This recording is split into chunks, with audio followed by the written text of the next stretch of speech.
All right. Hey, what's up, guys? It is Tim with your facility programming. It is 2019. We've already gone over the first week of the year, and now we're going over our first testing week for testing cycle for the start of 2019, happening January 7th through January 12th. Important to note that this cycle will build up and lead through the Open with the different avatars we have for fitness, performance, and sport. It's good to remember a couple things here, right? For people coming in through fitness, either people looking for body composition changes, or they're starting off your program and they're looking for good movement mastery and learning the basics of how to move well. Those are our goals, right? The goals through this cycle are body composition, lean muscle gain, and fat loss, as well as movement mastery. So that's going to be their main priority we're looking for. If they want to stay there forever, they can. We know people stay here for years. They get stronger, they get more ripped, and that's what they're looking for, right? We do that from adjusting time under tension, repetition schemes, set schemes, exercise selection, etc. Energy system demands all throughout their training cycles to help them do that. So new people or people coming back or just want body composition, that's where they play. Performance. This is going to be geared towards, again, longevity, but also being able to go RX in the Open or close to it is the idea. So if you have people that are really set on, I want to be able to do the Open, we want them to be doing performance during this cycle as much. And then the sport training is going to be actually a little harder than normal because performance, we know that it's part Open, part a lot body composition and general health. That if they're really interested in moving up the leaderboard, they should be doing sport training as well as sport and our pre-class competition training there is where they want to be working and spending most of their time. It'll be a challenge for sure, but if that's their goal, right, our job as coaches is to align their training with their goal. And that's why instead of having level-based stuff like we do with our kids fitness program, we have 8 different levels. This is going to be goal-based training that we provide for the gyms, right, to help people reach those things they're looking for in their training. The second part, over January, like we mentioned, is going to be really about mastering the basics. We can't build a big foundation of intensity to the Open without a good handle on the fundamentals. So that means rather than building up to 1 rep max tests, we're going to be doing a lot of sub-maximal strength endurance test or CP battery endurance test. So rather than it being 90% of a 1 rep max over and over, it'll be things closer to maybe a 70% of their max for barbell cycling reps, trying to move that and recover efficiently and do that again. Starting February, we'll become more specific Open prep on some days, but again, with the avatars we use here, people are still going to find the training that's appropriate for them. So just make sure you keep those things in mind. Our goal is to help keep more people in your door, lots of newbies coming in. We want them to stay because we help them reach their goals and didn't try and fit them into our idea that maybe you have to do the Open or you have to do this, that we want what's right for them. And that's why we don't have a one-size-fits-all approach. And we realize that when we do that, more people are able to stay longer in your facility, and that's what we want ultimately. All right, so starting off Monday, our 2 big tests here is going to be overhead squat. But like I mentioned, it's not overhead squat to a 1 rep max. We're working sub-maximal strength endurance pieces. So this is going to be more of a positional movement for everyone to a 5 rep max, or for an 8 rep max for fitness. Those are right. They need more reps, so they need more time under tension. We want them to do it well. Performance in sport is to a 5 rep max. This will challenge them in a lot of ways that we'll be able to build up as we go into snatch progressions and full snatch progressions closer to February, but we always want a good base of support for them. We know if they can do higher rep overhead squatting, that means their body's going to be able to handle some sub-maximal CP battery work for snatching. And what I mean by sub-maximal there is instead of 90% of your 1 rep max over and over, closer to 60 or 70 to 75% of their max they can hit regularly. That's where a lot of people really sit. Or as some of the differentiators, it gets that climbing snatch ladder, and it's rarely their 1 rep, but it's can they recover well enough to hit something at 90% because they've also done a bunch of pull-ups and a bunch of double unders. And they can do that, and that's really important. So that's going to be the first test, is just a 5 rep max overhead squat. Obviously, you can bring that down to a front squat for anyone new there. Part B, we have time for our setup here, and it's going to be aerobic power mixed workout. The limiters here are going to be high turnover and high contractions. So it won't be muscle endurance as a limiter. It's going to be really more global and breathing based if they can do these movements well. We've been working on that all year of adding complexity to their aerobic mix pieces. This one is meant to be done at a nonstop pace. The limiter will be their threshold ideally. So it should be close to an output they would have, say, for a 3K row. That's why we work so much of the 2 and 3K row, help them dial in that pace, and then working mixed movements, slower contractions to faster ones now.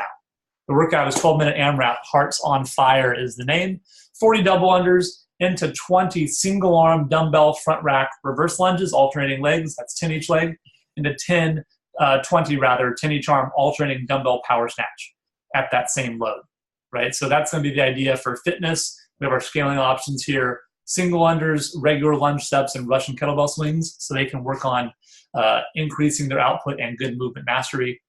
Performance is going to be AsRX, and then sport will be with a 70-pound dumbbell and a single arm overhead lunge, because for them, shoulder stability is going to be very important in this one. And the people that do this one well should be able to have really no stops in this workout. That's Hearts on Fire. At 55 minutes in, we should be done. That workout goes from 43 minutes to 55 minutes of the class on your time blocked PDF here. And then your cool down is shoulder mobility as needed for everyone. That's day one. Day two is definitely a little bit of a twist here of how things maybe normally go. We wanted to do a workout like Cindy, or actually Chelsea was the idea, something with an EMOM pacing component to it, which is really important in the build up to the open. But with tomorrow's workout being Macho Man it didn't make sense to do those 2 in a row there. And the idea is that our base of support, rather than the output of max reps, body weight endurance movements, will be one step behind that, and that's going to be strength endurance pieces. So the workout is Lin, 5 rounds for time, max rep, body weight and 2/3 body weight bench press, and max rep kipping pull-ups. Okay, so here's how we do this, and here's why it's a really good test for the start of the year in the open. And most people won't do this when they think Metcon, right? But how do we have the right base of support to handle more higher contractions as the training goes on, right? Lin wouldn't be the workout you do the day before the open, but just doing it once in April and thinking you have a good enough absolute strength or strength endurance base really isn't enough. So for one here, we do this one in 20 minutes. It's 1 round every 4 minutes. So there is a metabolic component to it. They don't get 2.5 hours to do Lin. So with a partner, person 1 does their bench, should take about under a minute most likely for that first set, and then person 2, and they go to their pull-ups, and it's our point for each rep. But we know and we understand that the better of strength endurance someone can do, which is going to be the upper body bench press, and the density piece of the pull-up, so they can do a high amount there. As we weave those into more metabolic systems, they will perform better. Right? Why? Because their ceiling's higher. Right? If all we work is push-ups, sure, you might get good at push-ups, but the other parts don't get quite as efficient to do that for the output. And then we don't get the transferability we want. So we want to increase on, let's say, high rep burpees, and we get fatigued. Well, bench press, not 1 rep bench press right now, it's about strength endurance is going to be what's really important for that. So hopefully you can see how that works, and same with the pull-ups. Increase the density. We worked 1 rep max weighted pull-up last cycle. Now it's, and we worked then max rep strict pull-ups. So now we work into dynamic endurance, right? How many can we do over and over of absolute body weight endurance repetitions in a dynamic plane? So that's the pieces we're going to work here. The progressions after this will obviously look more and more like stuff that they would do for output. But for body composition, for 1, this workout's killer for everyone. 2, as we build intensity, it's the right base of support for that also.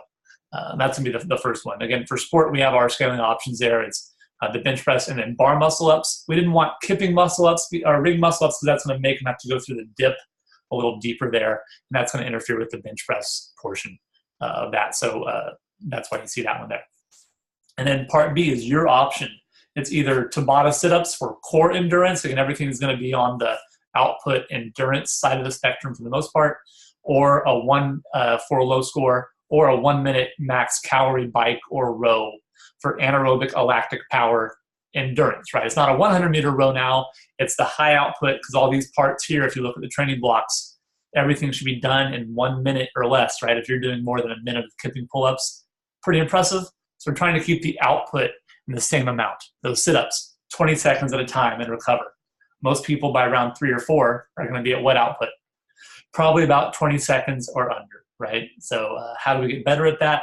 The better our aerobic system is, then we can have good recovery, and those sets will be longer on the bench press and the kipping pull-up, as well as the Tabata sit-up or the air bike as you want. They'll both achieve the same thing. It just depends on what you feel like your clientele needs there. That's Tuesday. Wednesday, starting to get a little fun now. Okay, Wednesday we're building up on front squats to start to a 5 rep max. Again, sub-maximal strength endurance is the name of the game right now. That's why we spent so much time building up. We're going to build out, and then starting in April again, we'll start our absolute strength cycle again and work through the year. We always do touches as the years go on, right? But where it gets fun is going to be part B. It's one of my favorite workouts. It's not mine, but it's Macho Man. It's 3 power cleans, 3 front squats, 3 shoulder overhead, 1 set every minute for as many minutes as you can. Performance is 135, 95 pounds. Sport is 185, 125. And for our fitness people, it's 5 dumbbell hang power cleans into 5 front squats into 5 push press. So they get higher reps because the load's going to be lighter because they can't quite dig into their CNS enough to produce some power. We have a couple other options there for you for beginners if someone's really new, how to help them do it where they can feel like they can express some power here but not be limited by the technical piece, where obviously power clean, front squat, split jerk, or shoulder overhead has a technical limiter. And here's what happens in group though. Most people, maybe they want to try 135, they get to 4 rounds and they just can't hit it and they're done. And they go, this workout wasn't fun. So here's how we do it and why we know your members are going to need more volume of this piece. So let's say that someone gets to round 4, they can't get round 5, right? So they get 2 reps and they fail. They're going to miss round 6, they're going to rest a minute, and they're going to pick back up and go again. Their goal is to get 10 rounds total completed because we want them to accumulate volume if they can accumulate the intensity, right? Intensity, if they can get it, sure, you go straight through, killer. If not, rest a minute, go again. Rest a minute, go again if you need, or you can keep going, or we drop the weight down, right? If you get to round 12, though, we don't want this class to go 90 minutes. If you get to round 12, good, you did it. If you get to round 13 and you're still going, you're going to go 4 plus 4 plus 4. 4 power cleans, 4 front squats, 4 shoulder overhead. If you get to round 14, it's 5 and 5 and 5. If you get to round 15, it is 6 plus 6 plus 6, and most people do not finish that. If you did, you either have the highest neuromuscular efficiency I've seen, or you probably went too light, and that's a sign that when we do retesting in April, you'll go heavier. That's the idea here. Again, the goal is to get 10 rounds without stopping, or 10 rounds total. And you would say out of 15 minutes, I got 10 rounds done, or I got 9 rounds, or 11 rounds. Because we want them to get the volume done. I'll have more specific details on that in the daily video lesson plan. Okay, going down Thursday is going to be a fun day. We've been adding in, like Tuesday is going to be a body composition kind of base workout with the strength and endurance piece. This one's going to be functional bodybuilding and some high intensity bodybuilding protocols put in here for your members, again, that are looking for body comp. We're flipping the script to Tuesday from horizontal pressing and vertical pulling. It's going to be static, or controlled vertical pressing, and then a controlled horizontal pulling. So it's going to be a half kneeling Philly press, building up to a 5 rep max each arm at a 2-1-x1 tempo, and a prone row. That's chest down on the bench, pull up and down at a 2-0-exo tempo. So it should be a little higher output, ironically, compared to the major movers that had higher reps. These ones will be kind of moderate rep range for this. We're still in that 20-second, 30-second time under tension range for everyone, where they can get good body comp aesthetics from that, also working on good movement control. Then we go into a 15-minute AMRAP. It's aerobic power. The limiters will be core, isometric holding and breathing, and gymnastics ability. It's going to be a 20-second for 15-minute AMRAP, 20-second wall-facing handstand hold, or a 50-foot handstand walk. For beginners, it'll be 3 wall walks. Into 15 overhead bumper plate sit-ups. Again, challenging the core musculature a little more here, and the overhead position to have a static hold, right? The wall walks and handstands go really well in compatibility with the dynamic contractions we've been doing. And then a 2 dumbbell or kettlebell front rack carry here. I have to focus on breathing a little more, and an isometric hold there is just really good. I would do yoke holds, but most gyms don't have 30 yokes. People can do it once. That's why the front rack carries there, and there's obviously the scaling options here. The goal on this one, we should be moving nonstop throughout it. There for the wall walk or the wall-facing handstand or the handstand walk, bumper plate sit-up, and a front rack carry. And a little strongman piece there, and that's it for 15 minutes. And that's Thursday's training. Let's get into Friday. All right, Friday we're having a little fun. It's going to be a 10-rep max clean grip deadlift. Why? Postural endurance during the open is huge. Every workout ends up having, it's like hinge a bunch and shoulder a bunch. That's every open workout. Like 12 minutes, hinge a crap load, and then do this. So while we're not just going to mimic those, we want to make sure our people have the right support systems in place to do them well, that if those demands come up, they will be safe and healthy, at the same time getting the training they're looking for. We're always trying to combine those two for people. Right? A 10-rep max clean grip deadlift. Grip will be challenged. How many people tell you in a workout, the grip, the grip? Good, let's build up this. The higher we can get here, the less of a load that grip will be as a limiter. Build up to a 10-rep max for fitness, 2020 tempo. That's a 40-second set. That's very long. Everyone else work up, but no pile driving in the ground. Right? That's not what we're looking for. And the next part is going to be a 10-minute work capacity test. 4 minutes on the row or the air bike for calories. You get 1 point for every rep. 3 minutes into a single arm, single dumbbell clean and jerk. You've been alternating arms as needed. The goal is to be moving through that, right? So just like in the open, how they have the single arm, dumbbell hang, clean and jerk, same idea here. Something a little odd object, unilateral movement, not always so cleanly loaded on a barbell. That's the piece. Into 2 minutes of handstand push-ups. Will that be a big limiter? Absolutely. We're trying to throw the limiter in here of this. So the people that are more efficient on their clean and jerks, using more of their leg drive and not their shoulders to get that up there, will have more shoulder capacity to do the handstand push-ups. So we're intentionally combining those two to help people that move really well do better. That's what we want. We always want good movers, people with movement mastery.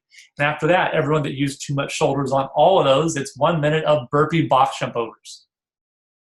Okay, and that's going to be finishing it after 9 minutes. Are you fatigued? Were you using too much CP to get through the clean and jerks, the handstand push-ups, meaning too high of a percentage of your effort to do that?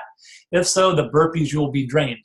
If you moved well, if you have a good aerobic system and you can recover well, now for these burpees, you should be going as hard as you can in that last minute, meaning nonstop. It's going to hurt. You're going to fall on your back. Yes, for sure.